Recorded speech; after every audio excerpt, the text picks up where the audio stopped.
Morning friends, मैं शालिनी आपको अपने यूट्यूब चैनल के आइडियल इंस्टीट्यूट पर स्वागत करती हूँ। आज बच्चों हम एक नए टॉपिक के साथ मिलते हैं। आज का हमारा नया टॉपिक है विराम चिन्ह। विराम चिन्ह बच्चों हर एग्जाम में पूछा जाता है, चाहे वो एसटेट हो, चाहे वो टेट हो, चाहे बीपीएससी हो, कोई भी एग्जाम हो उसमें विराम चिन्हों पे क्वेश्चन आते हैं। तो हमारे हिंदी में विराम चिन्ह बच्चों 13 होते हैं। एक एक करके हम सारे विराम चिन्हों पे बात करते हैं। नंबर 1 हमारा होता है बच्चों पहला पूर्ण विराम चिन्ह। पूर्ण विराम चिन्ह जब हम किसी भी वाक्य को लिखते हैं लास्ट में हमारा पूर्ण विराम शब्द आता ही है। उसकी पहचान बच्चों एक सीधी लाइन होती है। इसके बाद बच्चों आता है अर्धविराम। अर्धविराम बच्चों पूर्ण विराम की अपेक्षा कम समय लेने वाले वाक्यों में हमेशा अर्धविराम का प्रयोग होता है। इसके बाद आता है अल्पविराम बच्चों। अल्पविराम बच्चों हमेशा अर्धविराम से भी कम समय लेने वाले वाक्यों में बीच बीच में जब हम लिखते हैं तो कॉमा लगाते जाते हैं। इसको हम कॉमा भी कहते हैं। कोई भी शब्द हम जब लगातार 2-3 शब्द ऐसे बताने के लिए लिखते हैं तो उसमें हम कॉमा लगाते हैं। नंबर 4 पे बच्चों आता है प्रश्नवाचक वाक्य। प्रश्नवाचक वाक्य बच्चों इसका सिंबल ऐसे बनता है और हमेशा प्रश्नवाचक शब्दों में जैसे क्या, कब, कहाँ, कैसे इन चिन्हों का प्रयोग होता है। विस्मयादि बोधक शब्दों में बच्चों इस विस्मयादि बोधक चिन्ह का प्रयोग होता है, जो कि पूर्ण विराम के तरीके ही होता है, बस नीचे बिंदी लगी होती है।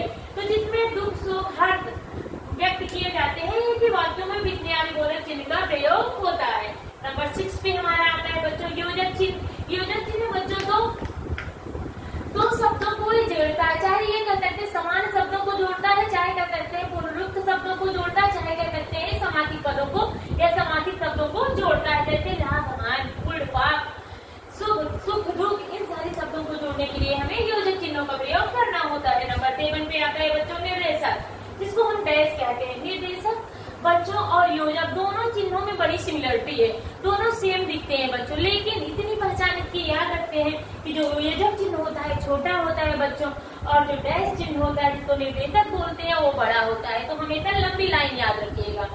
कोष्ठक आता है बच्चों। कोष्ठक चिन्हों का प्रयोग ज्यादातर मैथ में भी होता है या किसी भी स्पेशल वर्ड को लिखना होता है तो हम ब्रैकेट के अंदर लिख देते हैं।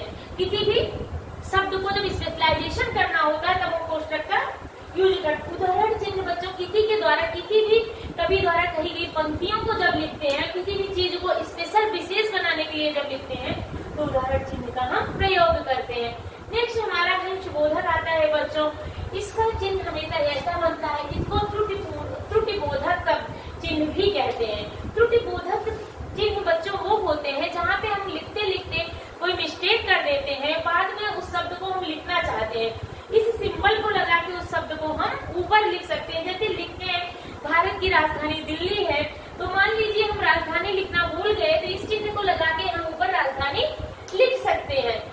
नेक्स्ट आता है बच्चों हमारा रेखांकन। रेखांकन को बोलते हैं अंडरलाइन। किसी भी शब्द को हम लिख रहे हैं उसको स्पेशल बनाने के लिए, उसके लोगों का ध्यान आकर्षित करने के लिए नीचे हम अंडरलाइन करते हैं ताकि इसको जल्दी से देखने या पहचानने में आ जाए। तो रेखांकन का प्रयोग हम वहाँ करते हैं। लाघव बच्चों बहुत इंपॉर्टेंट चिन्ह है। किसी भी विस्तृत रूप को अगर शॉर्ट में लिखना हो, संक्षिप्त में लिखना हो तो हमेशा लाघव चिन्ह का प्रयोग करते हैं। जैसे मान लीजिए डॉक्टर लिखना है, इंजीनियर लिखना है तो हम लाघव चिन्ह का प्रयोग करते हैं। या लिखना है कृपया पन्ना उल्टो, तो इन लाघव चिन्हों के द्वारा हम बड़े शब्दों को छोटे शब्दों के द्वारा लिख सकते हैं, बड़े वाक्यों को छोटे वाक्यों में हम तोड़ सकते हैं।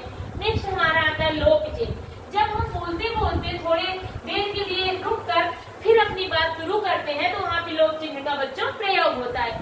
मुझे उम्मीद है कि ये विराम चिन्ह आप अपनी कॉपी में लिख के इसको पहचान लीजिए और उम्मीद है कि आपको ये बातें मेरी समझ में आई होगी। धन्यवाद।